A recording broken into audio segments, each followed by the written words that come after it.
Mana biz va'da berganimizdek ikkinchi podkastimizni boshlayapmiz va bu yerdagi qahramonimizning hikoyasi va boshdan kechirganlari juda ham ta'sirli. Bizning shifokorlarimiz sa'y-harakatlari bilan erishgan natijalar haqida guvoh bo'lasiz. Shu videoni oxirigacha ko'ring.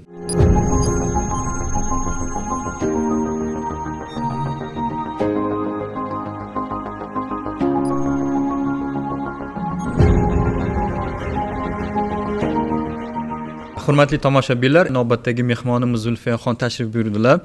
Bularni ham boshdan kechirgan kasallik haqida, undan oldingi holatlar va undan keyingi bo'lgan holatlar haqida qisqacha aytib berishlari uchun taklif qilganmiz va doktor Javidxon qanday qilib o'z tajribasida Zulfiyaxonga qanday qilib yordam bera olgani haqida qisqacha aytib bersalar. Assalomu alaykum Zulfiyaxon, yaxshimisiz? Xush kelibsiz. Rahmat. Xushvaqt bo'ling. Qisqacha bir aytib o'tsangiz o'zingiz boshingizdan o'tgan kasallik dardi haqida. Assalomu alaykum. Meni ismim Zulfiya. 36 yoshdaman.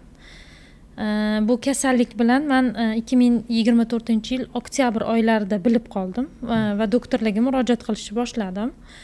Shunda doktorlarga murojaat qilganimda menda onkologiya topildi va bu zlokatstvenniy deb berishdi. Keyin ozgina fursatlar o'tdi, orada ximiyalar bo'ldi, operatsiyaga tayyorgarlik jarayoni boshlandi bizda. Bo'layotgan holatda edi. Men u tashxislarni eshitib, sekin orqaga ketishga qaror qildim. Bormay qo'ydim orada. Chunki menda shunaqa odat bor, bitta inson bilan to'xtab qolmayman. Yuraman, doktorlar qidirishni boshlayman. Qanaqa davolar borligi haqida, imminni shu operatsiya qilib udaleniyalar qilish shartmi yoki shart emasmi, shular haqida keng o'ylab ko'raman. 3-4 ta doktorlarga borishni boshladim va hammaligi O'zbekistonda hammaligi bir xil atvet etildi. Bir xil javob berishdi. Buni yo'li faqat olib tashlash yo'li bilan davo topasiz deyishdi. Keyin shu holatda men bormay qo'ydim o'sha orada doktorga. Orada qarindoshlarimiz kelishdi. Rakligimni hali hech kimga aytmadim. Chunki bunga to'liq ishonch hosil qilishim kerak edi. Va biopsiya natijalari zlokatstvenniy berganidan keyin уже 4-stepen deb belgilangandan keyin menda Toshkentda keyin men уже bormay qo'ydim, doktorlarga avtomatik bormadim va sekin-sekin yaqinlarimni ogohlantirishni boshladim. Shunaqa holat topildi. Menda rak ekan, 4-stepen matkada topildi, aniqlandi deb aytdim. Orada ozgina vaqt o'tdi, dekabr oylariga yetib keldik. Dekabr oylarida shunaqa holat bo'ldiki, o'zimizning ham yaqin qarindoshimiz shu haqda kasallanganligi va Hindistonga borib davolanayotganligi, ertan davo topganligini menga kelib aytishdi. Men bundan xursand bo'ldim. Keyin men rozilik bildirdim u yoqqa borish uchun. Rostini aytsam, meni etga borishga 1 so'm pulim yo'q edi. Chunki men o'zim 4 ta farzandim bilan yolg'iz onaman. Hech qanaqa finansiy menda yordam, moddiy yordam yo'q edi. Shu orada qarindoshlarimiz, shu imminni opamni akalari kelib, Zafar aka degan odam keldilar va meni Hindistonga borishimga yordamchi bo'ldilar. Ular aytib o'tishim joizmi yoki men buni bilmayman. Lekin shu odamni o'zlarini yaqqol ko'rmaganman, ismlarini bilaman. Chunki Alloh oldiga borganda ham u odamni meni tuzalishimga shu inson sababchi bo'lgan deb aytishim uchun ismlarini xolos bilaman. Ular keldilar va menga aytdilar, xotirjam bo'ling, men sizga yordam beraman. Hindistonga borib davolaning. 4 ta farzandingizni o'ylang degan gap bo'ldi. Shunaqa suhbat bo'ldi. Va keyin men rozilik bildirdim. Bizda PET-scan degan anaqa bor ekan. Apparat bor ekan. PET-scan apparat bor ekan. Men buni mart oylarida bildim shunaqa apparat O'zbekistonda borligini. Va men u yoqqa borib tushdim. Va erta natijalar shuni ko'rsatdiki, menda burunda, keyin oshqozonda, matkada, yeyishnikda rak borligi, metastaza borligi aniqlandi. Apparatning o'zida. Bu mart oylarida bo'layotgan ish edi. Chunki men o'sha qochib yurib shunaqa odamman. Kasalligimning tarixini yaxshilab o'rganmasdan hech qachon bittada qaror qilmayman. Aniqlab bilishim kerak nimaligini. Chunki o'zimizni ham sal bo'lsa ham meditsinadan xabarimiz borligi uchun shu qarorga keldim. PET-scanga tushganimdan keyin o'sha burun, oshqozon chiqqandan keyin men to'g'risi ham moddiy tarafimni o'yladim. Birinchi o'chirtda. Keyin orqamda 4 ta bolam borligini o'yladim. Va men o'sha joyda o'tirib qoldim. Uyga kelib rosa siqilib yig'ladim. Nahotki shunaqa holat bo'lsa, menda to'g'ri orada qon ketishlar bo'ldi matkada, kunlab qonlar ketgani bo'ldi. Uyat bo'lsa ham aytaman, endi bu shuni taqozo qiladi. Bilsin, O'zbekiston aholisi bilsin, rak iminni o'lib ketadigan kasal emasligini. Unga yechim borligini ham bilsin. Iminni men shu nima deydi, burundagi, oshqozondagi raklar bilan to Hindistonga borguncha orada 2 oy o'tdi. 2 oy ichida men o'zim yeyishni boshladim. Bu burundagi rak miyaga o'tib ketishi eng og'riqli nuqtasi, siz mediksiz va bu sizda qanaqa ta'sir bo'lishini bilishingiz. Eng og'riqli nuqta mana shu bo'ladi. Men 2 oy ichida o'zimni yedim. Rostdan ham menda rak va bu miyaga qarab o'syapti. Va men Toshkentda bir marta $500 ga ayturaman, bu yog'ini uyalmayman. $500 ga tushdim va ketdim. Hindistonga borib Javed aka bilan tanishdik biz. Bizani aeroportdan kutib olishdi. Bordik va biz qon tahlillari qilishini boshladik. Menda 74 gemoglobin edi Toshkentda, lekin u yoqqa borsam 130 gemoglobin turibdi. Hech qanaqa gemoglobinim past chiqmadi. 130 gemoglobin, hamma hayratda. To'g'ri, qonimda ham onkologiyani aniqlashdi. Lekin podkastga men yana qayta tushganimda, o'sha meni burnimda rak yo'q. Hindistonda tushdingiz? Hindistonda, albatta Hindistonda Noida Maxga bordim. Javed aka orqali, onkolog Atul Sharma orqali men tavsiyasi bilan podkastga yana qayta tushishim kerakligini aytishdi va men u yerda bordim. Borishim bilan podkastga tushdim. Bularni fidokorligi nimada? Bilasizmi, bemori kelsa befarq bo'lmaydi. Yuziga qarab sen shu kasallik bilan o'lasan ham deyilmaydi. Go'yoki sizda kasallik yo'q va siz mehmonga kelganda kirib borasiz u yerga. Shunda kutib olishadi. Kutib olishgandan keyin chiroyli tabassum, har doimgidek sizni qaysi lavozimda bo'lishingizdan qat'iy nazar, xohlang ko'chada yashang, xohlang qasrda yashang, bir xil muomalada kutib olishadi sizni. Shunda ochiq yuz bilan kutib olishdi va menga nima tashxis qo'yilgani, nima bo'lganligi haqida O'zbekistondagi holatlarni surishtirishni boshlashdi. Va hamma hujjatlarimni ko'rib chiqishdiki, qayta podkastga topshirish kerakligim haqida aytishdi va men u yerda yana qayta podkastga tushdim. Bu holat qanaqa bo'ldi? O'zbekistonda men podkastga tushganimda oddiygina suv bilan 0.5 dan berishadi. Qanaqadir ichida dorisi bor suvni ichasiz va tushasiz, yotasiz. Erta 20 minut yotasiz, sizni o'tido tekshiradi. Hindistonda bo'lsa, kirishingiz bilan sizni qo'lingizga kontrast jo'natishadi. Oldin o'sha anaqasini qo'yishadi, ukol ninasini qo'yishadi va u yerda sizga kontrast jo'natiladi.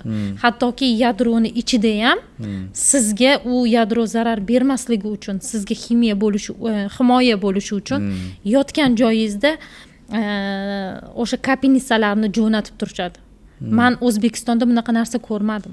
To'g'risini aytaman, bu haqiqat. O'zimni boshimdan o'tgan narsa, O'zbekistonda bunaqa narsa ko'rmadim.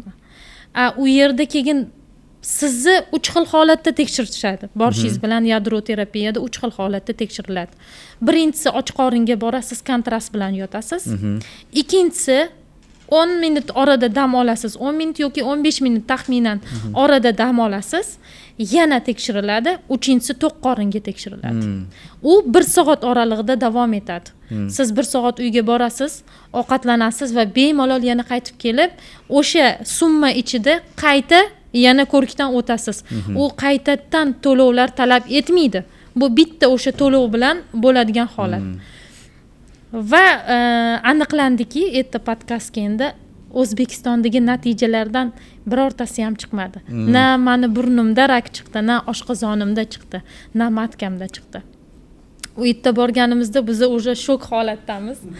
Men bularga rahmat aytaman, chunki men juda tekshiruvchan odamman. Betga kelib ham o'rgandim. Biza miomani udaleniya qilish uchun qaysi holatda bo'lishimiz kerak desam, menga 3-3,5 santimetr deyishdi. U yo'da menda rak chiqmadi. Bu uchun men Javed akaga rahmat aytaman. Erta rak aniqlanmadi, 7,5 santimetr mioma topildi. Xolos. Va shuni men matka udaleniyalarsiz faqat bitta gormon dori olish bilan yo'qotdim. Hmm. Man hech qanaqa oshqozon kestirishimga to'g'ri kelmadi. Hech qanaqa burnimdagilarni oldirishga to'g'ri kelmadi. Hattoki matka udaleniya ham bo'lishimga to'g'ri kelmadi. Bitta oddiy ukol bilan meni davolashdi. Shu borada bitta savol bermoqchiman.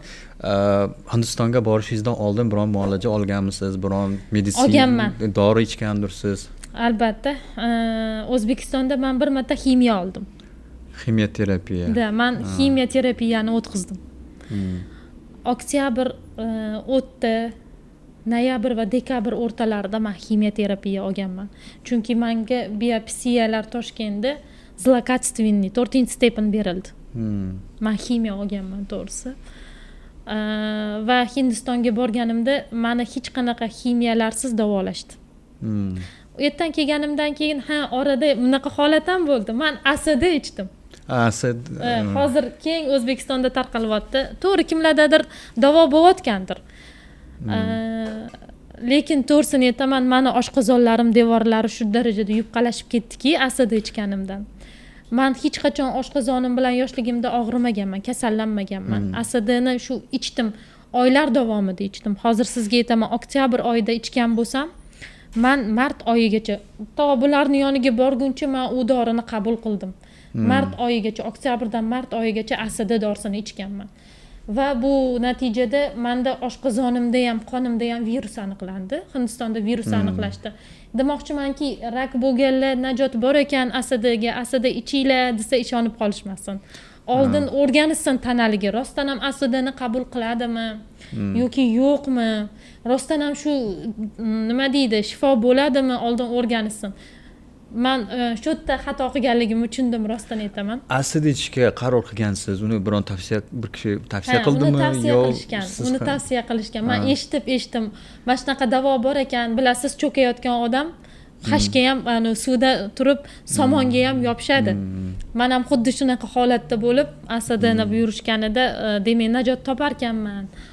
Yillab ichganlar bor ekan deb ichuvdim. Odamlarning gapiga kirib. Lekin oshqozonimda virus aniqlandi keyinchalik va bundan ham doktor Javed menga dori berdilar. Oddiy tabletkalar bilan tuzalib ketdim. To'g'risini aytaman, menda 3%, даже 3 marta ko'p aniqlandi virus. Asada ichganligim tufayli. Demak, Hindistonga borganingizdan keyin faqatgina hind davolash Albatta, men uslublari, dori-darmonlarini iste'mol qilgansiz. Albatta, hozirgacha ham Hindistonning dorisini ichaman, to'g'risi. O'zimni yaqinlarimga ham Hindistonning dorisini olinglar. Shundan davo bor. O'zim akamga ham Hindistondan dori olib keldim, yazvalari bor edi. Akamga ham даже Hindistondan dori olib kelib davolandilar akam ham. Allohga shukr, hozir hamma yaxshi. Rahmat. Doktor Javed Khan, iltimos qisqacha aytib bera olasizmi, u bilan qanday tanishib bo'lganingizni? Zulfiya mening juda qiziq holatlarimdan biri. Men yaxshi bir do'stimdan uning ba'zi tibbiy hisobotlarini oldim va u hisobotlarni menga yubordi.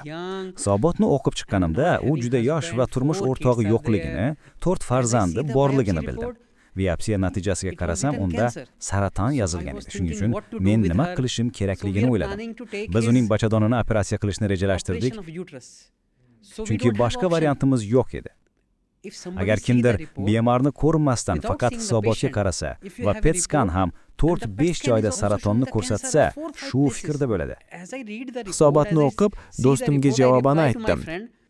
U bachadonini olib tashlash uchun operatsiyaga muhtoj. Men yoshligi sababli bunga qarshiman, lekin agar kimdada bachadonda saraton bo'lsa, uni olib tashlash kerak. Afsuski, operatsiya narxi qimmat edi va u imkoniyatga ega emas edi. Shuning uchun kimdir moliyaviy tomondan yordam berdi. Natijada u Hindistonga keldi. Biz yoshligi sababli uning bachadonini olib tashlash uning hayotini buzib qo'yishi mumkinligidan xavotirlandik. Kelajakda u qanday yashaydi? Biz biopsiyani qayta qilganimizdan so'ng natija manfiy chiqdi. Saraton yo'q edi. Men juda hayron bo'ldim. Keyin PET skan ham juda yaxshi natija ko'rsatdi, faqat miyoma va kichik kista bor edi. U saraton emas, доброкачественный edi. Bu to'liq davolanuvchi holat va men kafolat bera olaman, u sog'lom bo'ladi. Faqat gormon terapiyasi kerak bo'ldi. Biz unga faqat 2 inyeksiya berdik va u to'liq sog'aydi. Yomon tomoni shuki, u saratonsiz 3 sikl kimyoterapiya qabul qilgan edi. Kimyoterapiya zahar kabi. Agar kimdadir kerak bo'lsa foydali, ammo kerak emas bo'lsa juda zararli va yon ta'sirlari katta. Men tushunmayapman, hatto qay yerda bo'lgan va saraton qanday aniqlangan. Ha, juda zararli. PET skan ham saratonni ko'rsatganini haligacha tushuna olmayapman. Natijada u sog'lom va farzandlari bilan birga yashayapti, ish topdi va ishlash boshladi. Kurslar qilishni istaydi. Inshaalloh men unga duo qilaman va u yaxshi va sog'lom hayot kechiradi. Sizda hozirda o'zida savol tug'ilgan bo'lishi mumkin. Videoni pauzaga bosib, kommentariyaga yozing. Hindistondagi natijalaringizni eshitganingizdan keyin o'z his-tuyg'ularingiz haqida bir ulashsangiz, qanday qilib o'zingizni his qildingiz? Uydagilariga menimcha birinchi o'rinda Telegram, WhatsApp orqali murojaat qilib, birinchi holatim o'sha natijalarni olgandan keyin sanda hammasi yaxshi deyishganda, men to'g'risini aytsam, onadan qayta tug'ilgandek bo'ldim. Va birinchi bo'lib oyimlarga aytdim, chunki baribir ona meni qo'llab kelgan har doim onam bo'lganlar. Birinchi bo'lib onamlarga aytdim. Onamlar aytadilar, nimadir xayriyat ishimiz borki, Allohga yoqqan joying borki, Alloh seni shunaqa siyladi va shunaqa yaxshi insonlar bilan uchrashtirib qo'ydi. Behikmat emas bolam deylar. Shuning uchun birinchi bo'lib albatta men onamlarga aytdim va uydagilarga aytdim. O'zim rostini aytaman, bu holatdan chiqib ketishim ozgina qiyinroq bo'ldi. Chunki baribir sizga bunaqa tashxis qo'yilgandan keyin siz burundagi rak bilan 2 oy qanaqa o'tkazganingizni o'zingiz tasavvur qilib ko'radigan bo'lsangiz, bu odamzodga eng birinchi psixologik tarafdan katta nima bo'ladi, zo'riqish bo'ladi. Men psixologически tushib qolgan edim. Onamlar bilan xursand bo'ldik albatta. Orqada yana 4 ta farzandlarim bor. Allohga shukr, men soppa-sog'. Men yana nima demoqchiman? Miomani ham matka udaleniya qilib hal qilmasdan turib davolasa bo'lar ekan. Men orada yana mioma haqida O'zbekistonga kelib qidirdim. Nima qilasizlar? 7,5 santimetrli miomani qanaqa qilib yo'qotsak bo'ladi? Shu gormonlarsiz ham deb ko'rganimda bir odam aytdilar, doktor akalar, ular ham ularga murojaat qilganimda santimetri 25 million turadi va sizga oddiygina ukol orqali, ya'ni tomchi ukol orqali yo'qotishimiz mumkin dedilar. Va men ularga aniq yo'qota olasizmi desam, aniq yo'qotib beraman dedilar. Chunki ular hali bilmasdilar men borib Hindistonda davolanib kelganimni. Keyin men ularga Hindistonni atvetlarini ko'rsatganimdan keyin ular meni shundoq ko'rib, yo'q, men sizni davolay olmayman dedilar. Shunaqa joylarni eshitdik. Bu menga albatta o'zimga xursand bo'lganim, bu yaxshilikka ishladi demoqchiman. Chunki miomani iminni udalit qilib yoki bo'lmasa matkani olib tashlash yo'li bilan undan ham yaxshi yo'li borligini aytib o'tmoqchiman.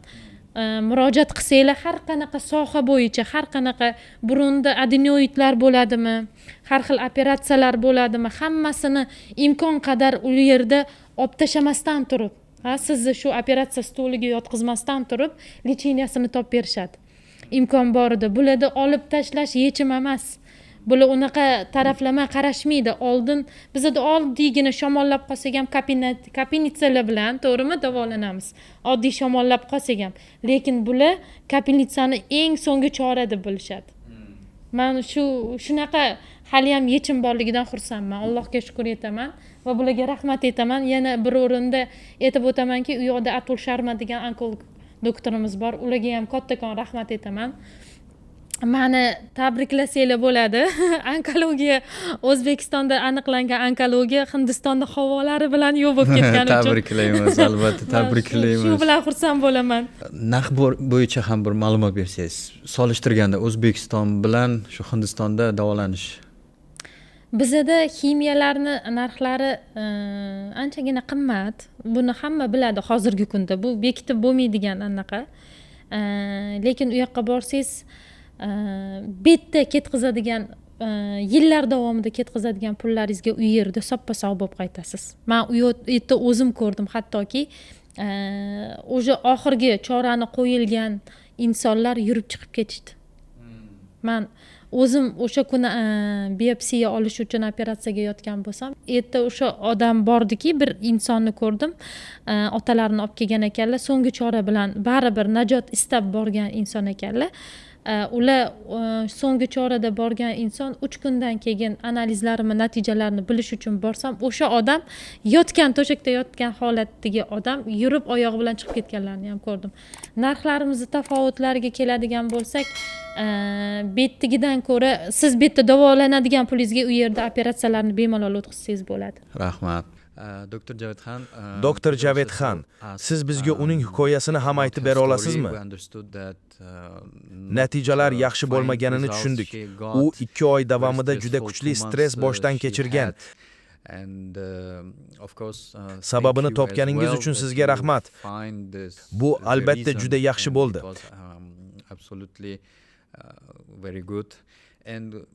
Shuningdek, shu borada fikrlaringizni bilmoqchimiz.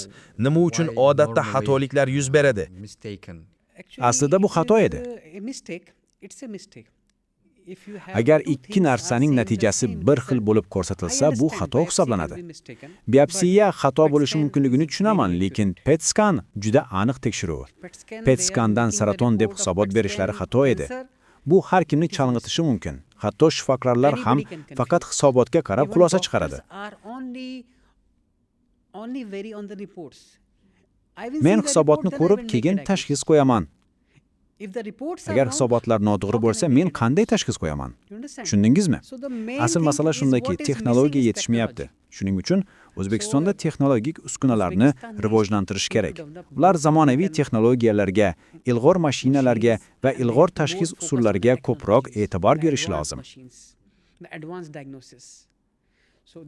Bunday holatlar juda zararli bo'ladi. Agar kimdadir saraton bo'lmasa, lekin bemor va uning oilasi azob chekayotgan bo'lsa, bu juda og'ir. U 3 sikl kimyoterapiya qabul qilgan va bu oson emas. Kimyoterapiya qimmat ham. Bemor esa boshqa davlatga borishga moliyaviy imkoniyatga ega emas edi. Shuning uchun omadi bor ekan, unga yordam beradigan birov topildi va moliyaviy yordam berdi. Natijada u to'g'ri vaqtda to'g'ri shifokorga yetib bordi. Agar kech qolganida yoki moliyaviy yordam topilmaganida, u kimyoterapiyani davom ettirgan bo'lar edi. Kimyoterapiyadan keyin uning tanasining bir qismi halok bo'lib, sog'lig'i jiddiy zarar ko'rgan bo'lardi. Agar sizda saraton bo'lmasa va kimyoterapiya qabul qilsangiz, bu bemor uchun juda xavfli. Chunki kimyoterapiyadan keyin qon tarkibi pasayadi, gemoglobin pasayadi, TNC pasayadi. Bu juda jiddiy holat va bemor reanimatsiyaga tushishi mumkin, kasal bo'lishi mumkin. Allohning marhamati bilan hali ham yordam beradigan yaxshi odamlar bor. Ular zakot berib, muhtojlarga yordam berishadi. Yordam bergan insonning barcha yaxshiliklari unga qaytadi. Men bu insonning ismini bilmayman. Faqat eshitdim. Yelkamizda bir farishta bor. U amallarni yozgani kifoya. Mening tilaklarim shuki, u yaxshi hayot kechiradi. 4 farzandiga yolg'iz hamxo'rlik qiladi. U yolg'iz ona va juda kuchli bo'lishi kerak va u kuchli. Men uni ko'rdim. U barcha davolanishlarni xursandchilik bilan boshdan kechirdi. U yuzida hech qachon og'riqni ko'rsatmagan, kasalxonada hech qachon yig'lamagan. Har doim natijaga qiziqardi. Mening hisobotim qachon bo'ladi? Biopsiya natijasi nima bo'ldi? PET scan nima sababdan kerak edi? Qachon qon topshirishim kerak? Qachon test qilish? Qachon dori qabul qilish? U sog'lig'i haqida juda qiziquvchan edi. Zulfiya, sizga bir savolim bor. Albatta bu boshingizdan o'tgan miyaga bir hazil ekan emas, bir stress, bir bum shok bo'lgan bilaman. Avvalambor shu to'g'ri tashxis topib, davosini topganingizga Xudoga shukr deymiz. Va boshingizdan kechirgan shu noto'g'ri tashxis sababli yurgan chekkan azoblaringiz boshqa bu tomoshabinlarimizga qanday tavsiyalar bera olasiz? Bu borada to'g'risini aytsam to'g'ri. Birinchi o'chiritda bunaqa narsani eshitishadigan bo'lsa, menga o'xshab siqilishmasin. Chorasi bor ekan u. Demak, men rostdan ham shunaqa kasal ekanman deb o'zligini ichetligini yeyishmasin. Bitta doktor bilan hech qachon to'xtab qolishmasin va shu qarorga kelib qolishmasin, rostdan ham shunaqa kasal ekanman deb. Yo'q, buni choralari bor, kelinglar mana Javed akaga murojaat qilinglar. Ular imkon qadar sizlarga operatsiyasiz ham yordam bera olinglar. Hattoki mioma ham bu olib tashaladigan yechim emas ekan. Shuncha katta nima deydi, santimetrlar bilan. Bizda o'zi meditsinamizda 3,5 santimetrdan keyin operatsiya bo'ladigan bo'lsa 7,5 santimetr ham davosini berisha oladi. Bu eng, demayman shunaqa kasallik bilan ketarkanman degan xayolni o'tmanglar. Balkim sizlar bunaqa kasal emasdirsizlar. Sizlarda hali vaqt bo'ladi bemalol murojaat qilishinglarga. Rostdan ham shunaqa kasal bo'lmaganinglarga ishonch hosil qilasizlar. Shunda agar birinchi holatda eslab o'tiradigan bo'lsam, shu orqa tarafga qaraydigan bo'lsam, o'zim ham qo'rqib ketaman. Chunki u darajaga kelib 2 oy siqilib o'tirish bu eng, rostdan ham men shunaqa kasal ekanman deb yo'q kasalligingizni orttirib olasiz ham bunaqa holatda. Rostdan ham shunaqa shakllanib ketib qolishi ham mumkin. Shuning uchun bularga murojaat qilinglar. Sizlarga oson yo'lini o'rgatishadi. Sizlarda shu narsa aniqlandimi? Toshkentda bildinglarmi shu kasallik borligini? Murojaat qilinglar. Bu sizlar o'ylagan narsalik, biz o'ylaganchalik yomon yo'l emas. Buni davosi bor. Demak, sizlar bunaqa kasal bo'lmagan bo'lishinglar ham mumkin. Zulfiyaxon, yana bir muhim masala, mablag' bo'yicha ko'pchilik endi Hindiston boshqa yurt, juda ko'p mablag'lar ketadi, juda ko'p sarflash bo'ladi. Shu borada o'ylaydigan, endi avvalambor kasal hech kim bo'lmasin, kasallarga nima tavsiyalar berasiz? Bilasizmi, men Toshkentda ishlatgan pulni o'sha yerga sarflaganim afzalroqligini bildim. Chunki o'zimda ham etga ketkizgan mablag'im yo'q edi. Alloh shu darajada yetkazib qo'yar ekanki, men bemalol bitta ketkizgan pulimga 2 marta borib keldim Hindistonga. Shunaqa yechimi bor, unaqa qimmat joy emas. Keyin sizlarni reski sana operatsiya qilishimiz kerak ekan deydigan tashxisni ham berib qo'yishmaydi. Oldin obdon o'rganiladi. Hattoki yadro tekshiruv moslamalarimizda ham anchagina farq sezasiz.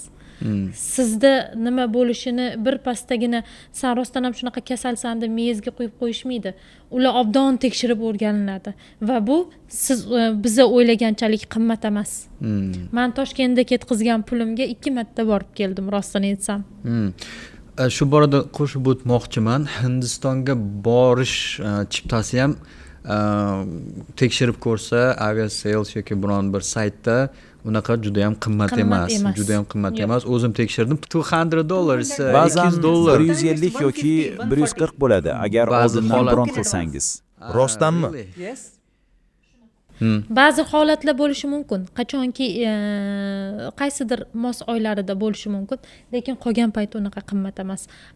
Avia o'sha bilet chiptalar narxi ham bunaqa bu darajada qimmat emas. Hozir esa har kuni 2 reys bor. 2 aviakompaniya uchyapti. Yangi aviakompaniya Centrum Airways. Parvoz narxi $150. $150. Vizalar ham Viza $80. berishadi. Vizalar ham qimmat emas. Bizani hozir aytaman. Gastidom dishevli. 3 chinovek, большой комната, se kukni, оборудование $36. $17-18 sutka. Har bir kishi uchunmi? Yo'q, 3 kishi uchun. Yes. 3 ta odamga. Shuningdek, iltimos, obunachilarimizga uning holati haqida qisqacha xulosa tarzida tilaklaringizni ham ulashing. I just want to say, Men shuni aytmoqchimanki, agar kimdadir biror turdagi saraton bo'lsa, avvalo uni to'g'ri tashxis qo'yish kerak. O'zbekistonda ham, boshqa davlatlarda ham onkologiya markazlari mavjud. Hamma kamida 2 nafar shifokordan fikr olib, hisobotni qayta tekshirtirish kerak. Agar kimdadir saraton aniqlansa, bu oila uchun juda katta yuk bo'ladi. Saratonni davolash oson emas.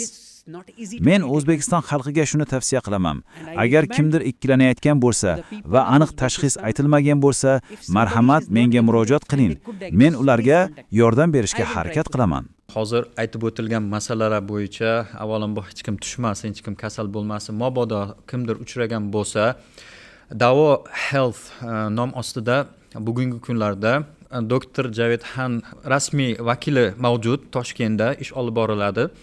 Agarda sizda xuddi shunga o'xshagan kasalliklar bo'lsa, shu ofis bilan bog'lanishingiz mumkin. O'zingizning tekshiruvlaringizni jo'natib, yanada ham Hindistonga bormasdan turib o'zingizda tekshiruvlaringizni, check-uplaringizni yuborib turib, ulardagi vrachlarda tekshirtirish imkoniyati mavjud. Agarda sizda haqiqatan ham kasallik mavjud bo'lsa yoki bironta noaniq tashxis qo'yilgan bo'lsa, sizga albatta tavsiyalar beriladi.